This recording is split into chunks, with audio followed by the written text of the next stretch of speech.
Salam sejahtera dan hai, saya Leisien dari OUM Kelantan Learning Centre. Hari ini saya akan membuat pembentangan bagi kod khusus HBEC 2903 pengurusan tingkah laku kanak-kanak kecil. Hari ini saya akan menyampaikan teori pengurusan tingkah laku kanak-kanak. Teori yang dipilih oleh saya untuk menjalankan pembentangan ini adalah teori Albert Bandura, iaitu teori pembelajaran sosial. Albert Bandura lahir pada tahun 1925, Disember 4 di Kanada. Beliau adalah ahli fisiologi Kanada dan Amerika Syarikat. Beliau juga merupakan profesor fisiologi bagi Universiti Stanford. Dan beliau juga terkenal dengan eksperimen patung Bobo.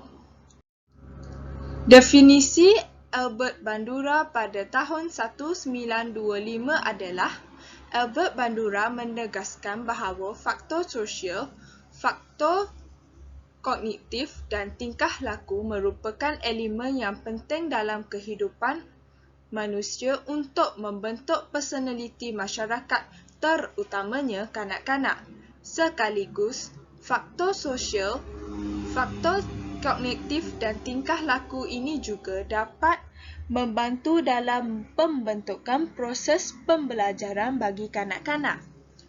Beliau juga mengemukakan model determinisme timbal balik, iaitu individu, perlakuan dan persekitaran melalui interaksi.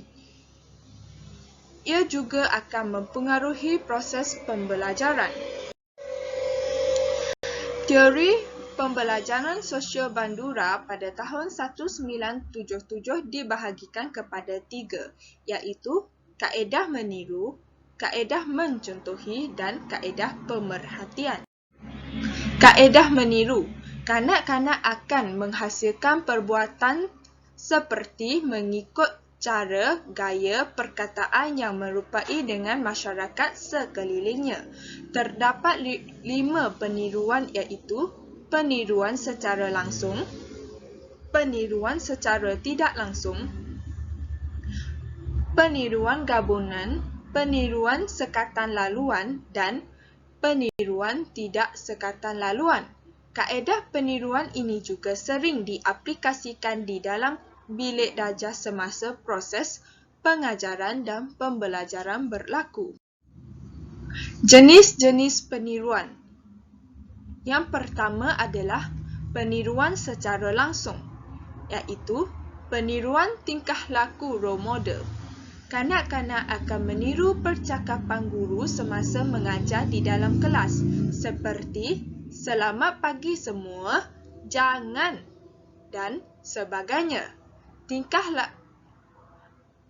Jenis peniruan yang kedua adalah peniruan secara tidak langsung, iaitu peniruan perbuatan melalui pemerhatian. Kanak-kanak akan meniru aksi pada video semasa membuat senaman. Contohnya, menari mengikut video lagu yang disediakan oleh guru. Peniruan yang ketiga adalah peniruan gabungan. Peniruan lebih daripada 2 tingkah laku, seperti kanak-kanak akan meniru cara guru mengajar di dalam kelas dan meniru cara ibu di rumah. Peniruan yang keempat adalah peniruan sekatan laluan. Peniruan ini berbuat mengikut situasi tertentu. Sebagai contoh, semasa ada aktiviti atau kelas PJK, kanak-kanak akan memakai baju sukan ke sekolah. Manakala peniruan yang kelima adalah peniruan sekatan laluan. Meniru tingkah laku pada bila-bila masa dan situasi. Kanak-kanak akan membuang sampah ke dalam tong sampah walaupun kanak-kanak berada di sekolah, di rumah atau di mana jua. Kaedah pemerhatian. Terdapat 4 kaedah pemerhatian, iaitu proses pertama, pemerhatian melalui deria seseorang yang diminati ataupun dikenali sebagai role model seperti guru, ibu bapa, artis dan masyarakat sekelilingnya. Proses yang kedua adalah keupayaan mengingat, iaitu pengumpulan data. Ia juga menyebabkan penyusunan kognitif seperti simbol, warna, bentuk dan sebagainya. Proses ketiga adalah reproduksi, yang melakukan dan mempraktiskan perbuatan yang dilihat olehnya, seperti percakapan, tingkah laku, gaya pemakaian dan sebagainya. Proses keempat adalah pengukuhan dan motivasi. Ia dinilaikan berdasarkan personaliti dan tingkah laku kanak-kanak itu. Sebagai contoh, jika kanak-kanak itu berkelakuan baik, dia akan dipuji dan diberi ganjaran. Manakala jika kanak-kanak itu berkelakuan buruk, dia akan didenda, dihukum atau ditegur oleh guru, ibu bapa atau masyarakat sekelilingnya. Bagaimana teori pembelajaran sosial berfungsi? Teori pembelajaran sosial berfungsi secara langsung dan tidak langsung menerusi proses pengajaran dan pembelajaran yang dijalankan oleh guru dan murid semasa berada di dalam bilik darjah. Ia juga merupakan hasil yang diajari dan dipelajari oleh guru dan kanak-kanak daripada pengalaman secara langsung melalui proses-proses semula jadi. Teori ini juga dibentuk melalui perkembangan kognitif seseorang kanak-kanak, penguatkuasaan, pengkondisian dan penghukuman. Terdapat pelbagai konsep asas yang dikenali oleh Abel Bandura, iaitu pembelajaran tradisional, pembelajaran sosial dan sebagainya. Beliau menyatakan bahawa kanak-kanak tidak akan mempunyai walaupun menerusi bimbingan guru, ibu bapa, masyarakat jika mereka tidak melaksanakan dan mencuba untuk melakukan sesuatu.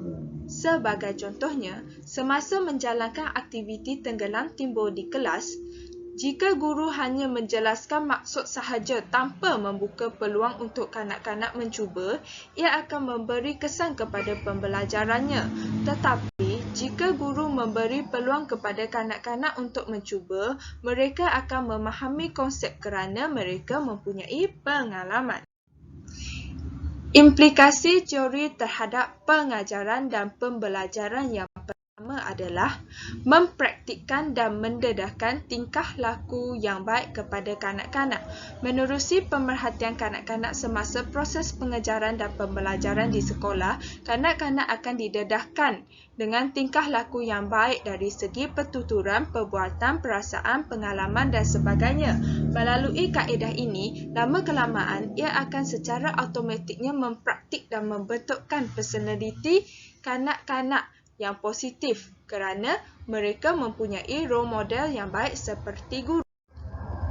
Yang kedua adalah merangsangkan kekreativitian dan kemahiran dalam diri kanak-kanak. Semasa proses pengajaran dan pembelajaran berlaku dalam mata pelajaran pendidikan seni, colouring, kemahiran hidup, sains dan lain-lain subjek, pada mulanya kanak-kanak akan meniru hasil tangan guru untuk menghasilkan karyanya.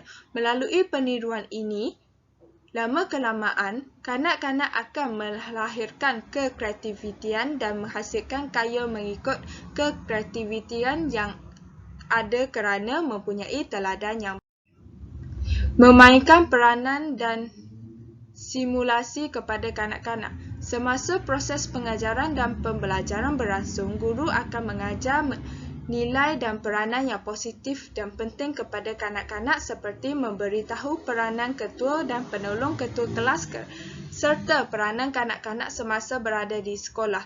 Dengan adanya implikasi ini, kanak-kanak akan jelas akan peranan mereka dan menunjukkan nilai dan peranan serta watak dalam simulasi tersebut.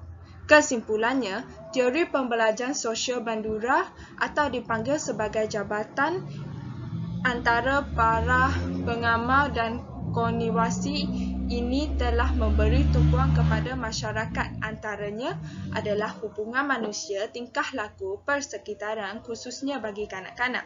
Oleh itu, masyarakat yang bertanggungjawab seperti ibu bapa, guru, ahli keluarga dan masyarakat sekelilingnya mestilah menyediakan dan memberi ruangan serta persekitaran yang selesa, baik, kondusif agar kanak-kanak dapat membesar dalam persekitaran yang baik dan melakukan tingkah laku yang positif. Sekian daripada saya. Terima kasih.